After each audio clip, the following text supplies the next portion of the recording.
गुजरात विधानसभा चुनाव को अब 9 महीने का वक्त रह गया है, तो वैसे में कांग्रेस के नेता हार्दिक पटेल और जिग्नेश मेवानी अब एक बार फिर आंदोलन का रास्ता अपना रहे हैं। दोनों ने 28 तारीख से अब बेरोजगार आंदोलन की शुरुआत करने की घोषणा की है। इसी मुद्दे पर हमारे साथ बात करने के लिए जिग्नेश मेवानी और हार्दिक पटेल दोनों मौजूद है। क्या रहेगा आपका यह आंदोलन? हेल्थ, एजुकेशन और एम्प्लॉयमेंट, पढ़ाई, दवाई और कमाई, यही जनता के असली मुद्दे हैं। आज जब गुजरात की विधानसभा का सत्र चालू है तो गुजरात के सारे स्टूडेंट्स और बेरोजगार युवा की ओर से एक सिंपल सवाल सरकार को पूछ रहे हैं, आखिर कितने सरकारी पद गवर्नमेंट ऑफ गुजरात में खाली पड़े हैं और उसमें नियुक्तियां कब होगी? पूरा बजट उस मुद्दे पर साइलेंट है। कॉन्ट्रैक्चुअल और आउटसोर्सिंग के कर्मचारियों को कब परमानेंट किया जाएगा? सरकार खामोश है। 22 पेपर लीक हुए, उस पर गुजरात की सरकार क्या कहना चाहती है? सरकार मौन है। इसके खिलाफ सारे गुजरात के स्टूडेंट्स और युवा साथियों को हम लोगों ने अपील किया है कि 28 मार्च को चलो गांधीनगर। चलो गांधीनगर का नारा दिया है आप लोगों ने। लगता है कि जो युवा बेरोजगार है, जो सरकारी नौकरी के लिए अप्लाई कर रहे हैं, वो लोग जुड़ेंगे? सब लोग आंदोलन के समर्थन में है। वो चाहते भी है कि एक नई भूमिका के साथ कोई आंदोलन करे, उसका नेतृत्व कोई ले।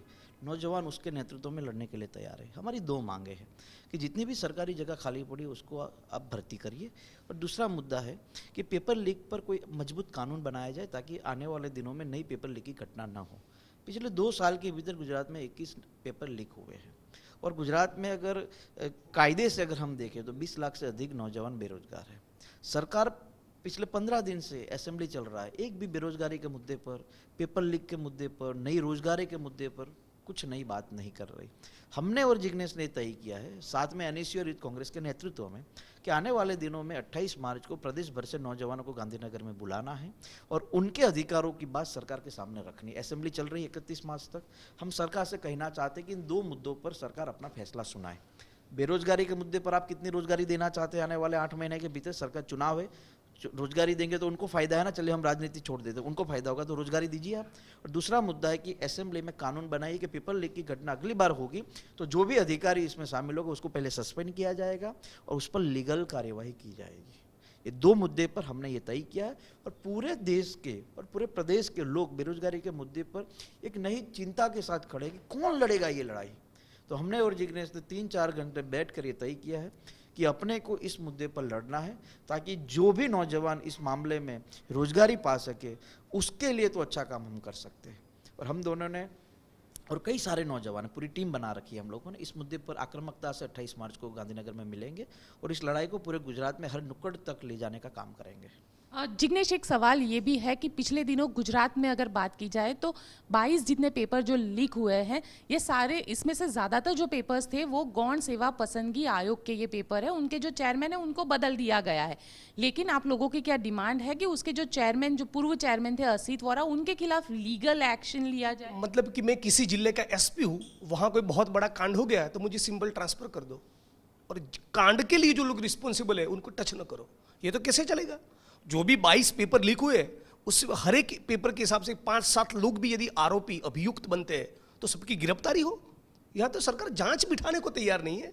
विधानसभा के फ्लोर पे सरकार कोई जवाब देने को तैयार नहीं है। 22 पेपर लीक होना, 1-2 पेपर लीक हो तो चलो समझ सकते हैं, कोई तकनीकी क्षति रहेगी होगी। 22 पेपर लीक होना, वो भी उस स्टेट में जिसका दावा है कि यहाँ गुड गवर्नेंस है, विकास में नंबर 1 है। तो इस 22 पेपर के जो भी लीक हो उसकी पूरी जांच हो, एसआईटी का गठन हो, कानून बने और सरकार उसमें अपना पक्ष रखे कि ये नहीं चलेगा हर कीमत पर।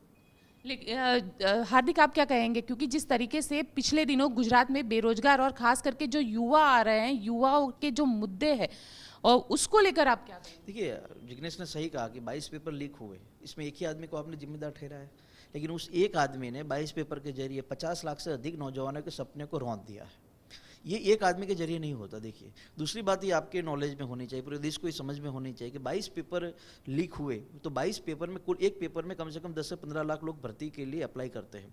22 पेपर यानी कि कितने लोग हुए, और सब लोगों से आप फीस लेते हैं, तो कितने करोड़ों का तो पहला घोटाला कर दिया है आप लोगों ने। तो ये भी जांच होनी चाहिए साथ ही साथ। तो सिर्फ एक व्यक्ति का इस्तीफा लेने से बात सुलझ नहीं जाती, बात समाप्त नहीं हो जाती।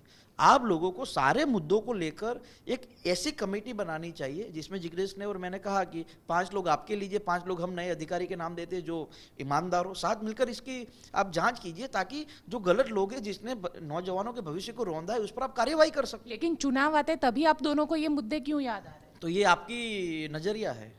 अच्छा है कि हम लोग लड़ते तो है। नहीं, आप भी पूरे साल के दौरान पॉलिटिशियन से मिलते हैं, चुनाव के वक्त डिटेल में आप क्यों उनके इंटरव्यूज करते हैं? भाई चुनाव का वक्त है तो अब तो अच्छी बात है ना कि जनता के असली मुद्दों पर बात हो। विधानसभा का सत्र चालू है तभी सरकार को पूछे ना कि असेंबली के फ्लोर पे सरकार 22 पेपर लीक के मामले में खामोश क्यों है। और उसके अलावा भी हम लोग बोले कॉन्ट्रेक्चुअल कर्मचारी हो, बेरोजगार युवा हो, पेपर लीक बोल ही रहे हैं, शायद आप सुन नहीं रहे। चलिए, ये थे हार्दिक पटेल और जिग्नेश मेवानी, जिनका कहना है कि 28 मार्च से ये दोनों बेरोजगारों के लिए गुजरात में एक आंदोलन की शुरुआत करने जा रहे हैं। कैमरामैन उज्जवल ओझा के साथ गोपी घांगर, अहमदाबाद आज तक।